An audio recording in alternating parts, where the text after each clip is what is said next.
Shunaqa ko'rinishdagi zavarni ko'rganmisizlar? Noodatiy ko'rinishda. Sizlar uchun har xil nachinkali, juda ham ajoyib. Sizlar uchun yangi retsept. Sut, suv bilan sutimiz tenga-teng. Shakar solamiz. Sariyog' solamiz.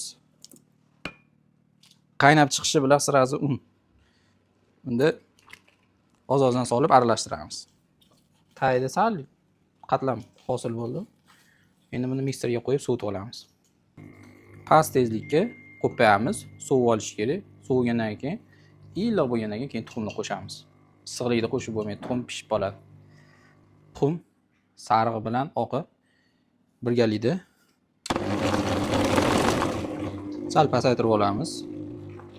Oz-ozdan suyuqliklari, quyuqliklari bir xilda. Kamochkasi yo'q. 200 gram sariyog'da eritib olganmiz. Salatni yog' bo'lmaydi. Bu tartaletkani idishlariga patir bilan ichlarida sariyog' sepib oldik. Sal oshiribroq solamiz.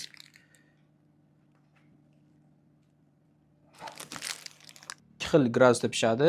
200 va 180 gradusda. 200 gradusda 30 minut, 180 gradusda 20 minut davomida pishirib olamiz. Slivkadan foydalanamiz.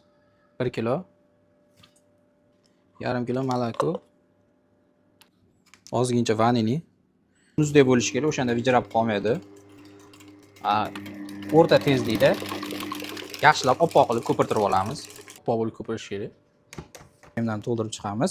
To'la qilib yormaymiz. Yana ikki xil nachinkamizni solamiz ichiga. Shunda yana ham zo'r bo'ladi. Ozginchadan karamel solib chiqamiz endi. Undan keyin malina solamiz albatta. Karameldan keyin malina solib chiqamiz. Juda ham ozgina.